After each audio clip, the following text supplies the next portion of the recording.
Hi, my name is Mike McFavlin. I'm the instructor for these lecture slides.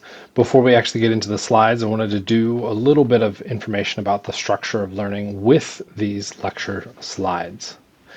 So as we consider the content delivery for the course, the content is delivered both through a textbook and through these lecture videos. Neither one on their own is intended to really cover all the bases, so you should be using each to a certain extent. And that's something that you'll have to discover as you navigate the course on what works best for you. After that, you've got content practice.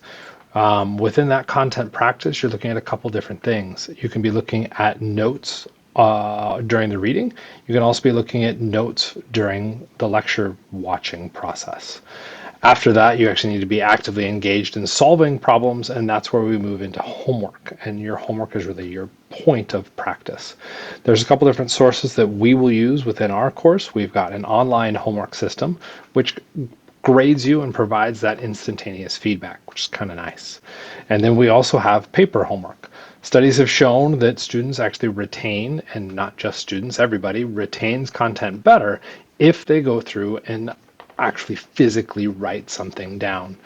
Usually, unfortunately, pencil and paper. They've even shown that technology doesn't work very well. So the hope is that you would go through and actually write these things down, write your process, note where you had issues, and then call attention to that through the sequence of the course. Which brings up a question of mastery. The course isn't really designed to figure out mastery. Mastery requires time and lots of practice.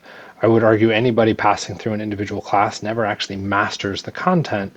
It's after multiple rounds of practice that they actually figure out that mastery, which would then take us to kind of progress through the class. So within this table, we've got the course section. So our class is divided up into 4 individual sections, roughly by 4 weeks. So at the end of each of those 4 weeks, you would then go through and get an exam to test how well you've mastered that content as much as you could. Before we get to that, though, let's consider that we have the lecture videos and then we have that content practice. And so what I've gone through and did for this past spring semester is I went through and evaluated how many views the lectures got and how much the practice had been completed, and then compared that to the exam average. So with our first 4 weeks, what we note is that for a standard class size of about 30 students, we're looking at views at least every student seeing a lecture, each of the lecture videos once. Some lectures being watched 3 or 4 times, hence that 118 view. We go through and look at the content practice. We're hitting about the same. That P to F is pass versus fail. So students that passed the exam completed about 84% of the practice. Students that failed completed about 73% of the practice, which is a pretty high percentage. But then we go through and look at the exam average, and we note that the people that passed are scoring about a 71, which means completing most of the practice and the lecture videos results in a passing grade.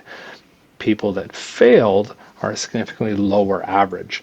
The only thing I can really point to at that point is the content practice, because the lecture video I can't track pass fail. If we move to the second 4 weeks, we note that the lecture views drop dramatically. Some of the lectures are still getting watched maybe twice, but then we're seeing some lectures that are hitting only 18 views, which means no one's watching them. We go through and look at the content practice. Those students that were failing have now decided to do less work, which for the record is the opposite of what you should do. The students that were passing actually did more work. We go through and look at the exam average, and it drops significantly for everybody. There's a couple things going with that. It could be that people just aren't watching the lectures and therefore aren't picking up on the content. It could also be a contribution that the exams are now getting harder. So we move into the third 4 weeks, and what do we see? I would argue 28 to 18 views means no one is watching the lecture videos. If we go through and look at the content practice, our content practice for people that are passing is still pretty high. In fact, they haven't really changed much throughout the semester, and the people that are failing have dropped off significantly. And if we look at the exam average, we again see a drop in the average. Okay? What this means to me is that the lecture videos do help. They may be painful to get through, but they do help. So please continue to watch them. For the record, I am not monetized and I don't want any money from this. YouTube just happens to be the easiest place for me to post these videos. So, what can we do to be successful? So, one of the things that you should be considering is that you need to be intentional in your actions. So, know that if you are choosing to cheat your way through the practice homework, that may get you those points, but it's only going to hurt you when it comes to the exams. So as long as you're being intentional in that action and you're aware of those repercussions, that's on you. General flow, you need to do the passive items. You need to go through and skim and read the textbook. You need to go through and watch the lecture videos. It can be painful to watch all the lecture videos. You have the ability to pause, so pause them. You have the ability to watch them at 2 times speed, so watch them at 2 times speed. Okay? And you may be like, well, I'm not going to get all the content watching it at 2 times speed. You're right, you won't. Okay? But if you do it again, you'll pick up a little bit more. So you need to find time to actually get that content into you and be exposed to it so that when you move into the active part of the learning process, that's using our provided materials.